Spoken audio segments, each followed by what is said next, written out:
Joining me today on NYSE Floor Talk is Roy Jakobs. He is the CEO at Royal Philips. Roy, it's wonderful to have you here. Thanks for joining me on Floor Talk today. Great to be here. Thank you. So you're ringing the closing bell today. Tell me, what are you celebrating? It's actually a great day because it's the start of the Black History Month. And as Philips, we are very passionate about improving access to care. And there are many communities out there that actually need better technology, better solutions to actually get this better access to care. And that's what I'm excited about celebrating today at the closing bell ceremony. Now, tell me, Roy, what are some of the challenges in access to care that you're seeing?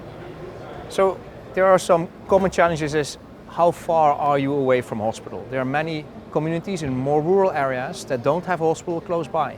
How can we then actually use digital technologies to actually connect with the patients or give them the services that they need? We're also bringing mobile solutions out to them.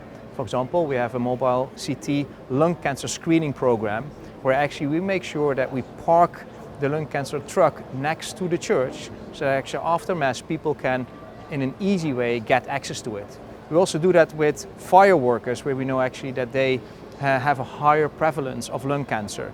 So we're making it easier to actually get access to care, as well as we're working on productivity to make the healthcare system to be able to deal with more patients whilst they are having the challenges with staff. So those are technology areas that we can bring forward to actually help them to do with less staff, more patients, as well as bringing care closer to the patients that are out there. So you mentioned healthcare systems. Tell me, how are you partnering with the healthcare systems to improve access to care? So we're working very closely to understand what are their challenges in their daily work. Because it's about how can we debottleneck some of the patient flows that they're having. So I give you an example. We need to give more images for patients in a hospital system. They are challenged in the imaging workflow. You can use technology and AI to unlock that. Patient scheduling, big problem. 25% of patients do not show up when they're scheduled. How can you use technology to refill that place so that you don't lose out on the capacity? When patients do need to get an examination, they're quite nervous. So scanning is not a very nice experience. So what is that we can do with AI to actually get them first time right positioned or adjust for movement in the scanning so that they don't have to take a scan twice or 3 times even, but we can do one scan. And then when they come out of the scanner, how can we help the radiologists with AI to actually pre-select the most urgent and complex cases? So we are working very closely with our partners to look at how they can improve their daily practice. So that in essence, we give the nurses more time to spend with the patients on the bedside, the doctors to work on the most complex cases, and also to enhance the overall capacity of the system to just serve more people and more patients. And now tell me, what are some of the unique technologies that are improving access to care? Yeah, we are looking at software and AI as some really productivity enhancing tools that actually can help provide wider access to care. I talked already about remote services. We are serving, for example, veterans that are out there in rural areas. We have been connecting with them with remote monitoring solutions.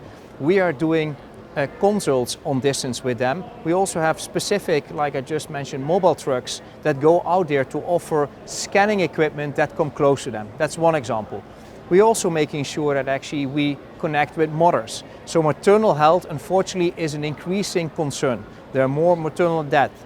So we have one app, Pregnancy Plus, that actually has 50% of the new mothers using it.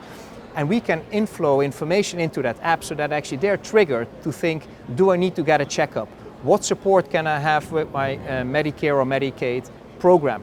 So we bring together both the engagement on the app where they are very excited about seeing what their kind of newborn, how it's developing, but then also with the medical triggers to pull them in the system when needed so that actually we prevent events from happening.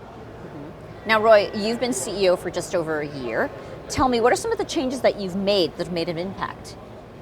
Yeah, I said as Philips, we want to make a huge impact on improving people's lives. And we touched 1.9 billion lives in 2023. And how to do that in a more efficient way was patient safety and quality as first priority, supply chain unlock as second, and then simplifying how we work as Philips as third.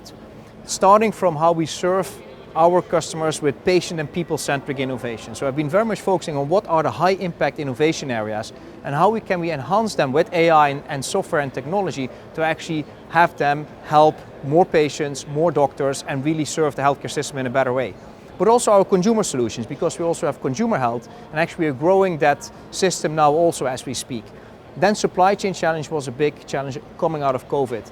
We have been revamping our supply chain to address the change from a global supply chain that there was towards more regionalized supply chains, which makes us more agile to adapt to crises, such for example now the Red Sea challenges that are out there, and that our customers do not have an impact of that. And then simplifying how we work was also about how can we become faster in servicing our customers better. We are a big organization, we have, and I've taken layers out, we also reduce roles so that actually become more agile and lean in how we serve our customers. And that ultimately delivered a lot of impact, because in the first year results, 7% growth, an EBITDA step up of 310 basis points, and a cash generation of 1.6 billion was not only above plan, but also a very strong start of the new plan for Philips and bring it back where it belongs. All right, well, Roy, fantastic to talk with you. Thank you so much for having me. Thank you so much for joining me. Great to be here.